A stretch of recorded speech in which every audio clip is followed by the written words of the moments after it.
जय जवान जय किसान जय राम जी की।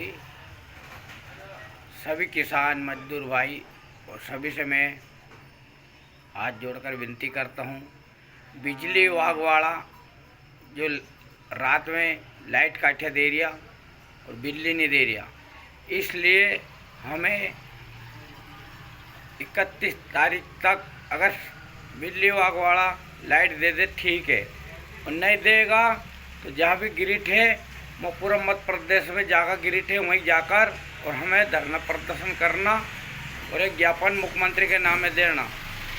अगर 31 तारीख के दिन 11 बजे और अगर सुधार कर दे तो कोई बात ही नहीं।